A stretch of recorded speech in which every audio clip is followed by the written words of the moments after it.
What's up, Miskin people?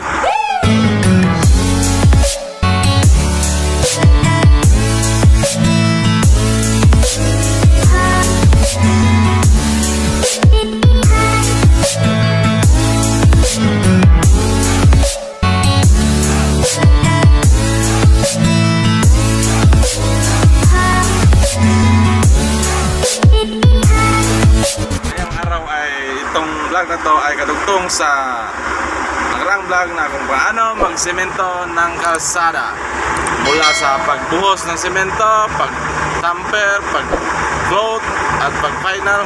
At ito na yung kadugtong, panoorin nyo.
Kinaumagahan pagkatapos ng pagbuhos ng semento at ang final nito ay gawin ang by-blocking gamit ang concrete cutter. Sa paggamit ng concrete cutter ay dapat ibaon ang blade sa 8 to 10 cm na lalim para sumingaw ang init at pressure sa loob ng semento.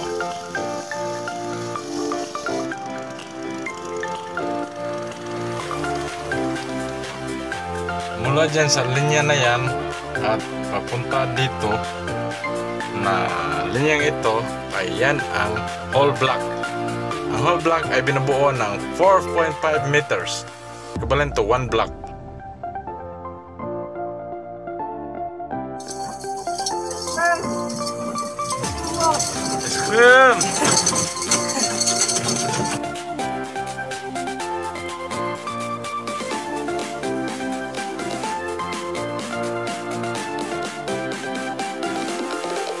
Tapos makating ang semento ay lagyan ng asfalto.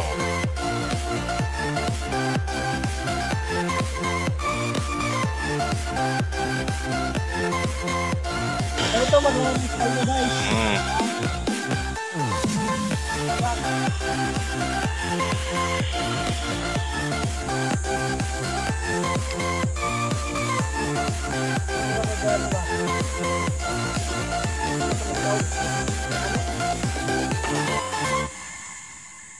Yan, pagkatapos makatir ay lagyan ng asfalto.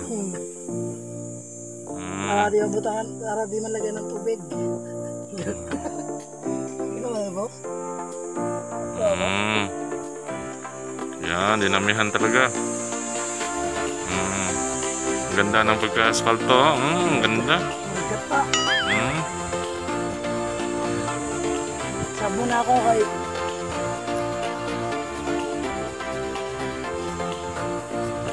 Samson. Yan. Hindi. Kiskisihan para Bago pa na. para hindi pa tingnan. Yan. Ito lang guys ha.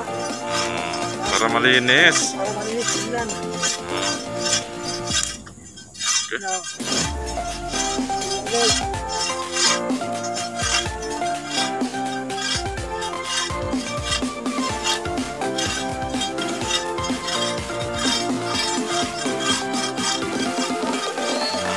Tapos anong gagawin dyan sa nakiskis mo ba? Kunin mo ba? Tapos yung sobrang pantoy, babalik natin. Balik. Para hindi masayang. Balik natin sa kaldero. Balik sa mahiwagang kaldero.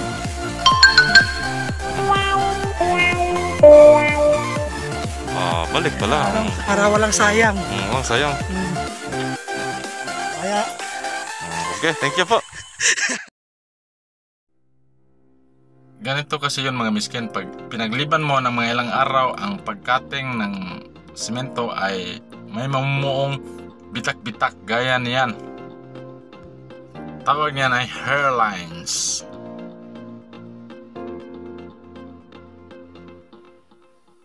Bago kasi kami magbuhos ng semento ay itong ginagawa namin.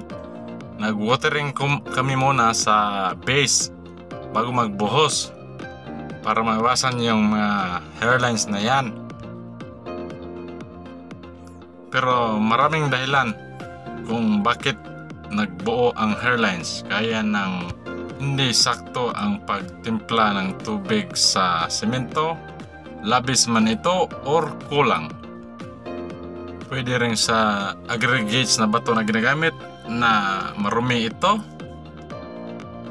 o sa buhangin na ginagamit na marumi rin ito, o di naman kaya sa semento na ginagamit na low quality standard. Pero kahit nag-watering kami sa base bago magbuhos ng semento, malinis yung bato na aggregates ginagamit namin, malinis yung buhangin at high quality standard yung semento na ginagamit namin, ay namumuo pa rin ang mga hairlines na ito. Matagal na ako sa pagtrabaho ng kalsada, pero base sa aking obserbasyon, ang mga hairlines na yan ay namuo nung kapanahunan ng habagat. Kasi sa hanging habagat ay mabilis ang evaporation ng moisture. Correct me if I'm wrong na lang sa mga sinasabi ko. At kung sa tingin nyo ay tama ang aking explanation, don't forget to subscribe at pakihit na rin ang notification bell para lagi kang updated sa mga upload kong videos.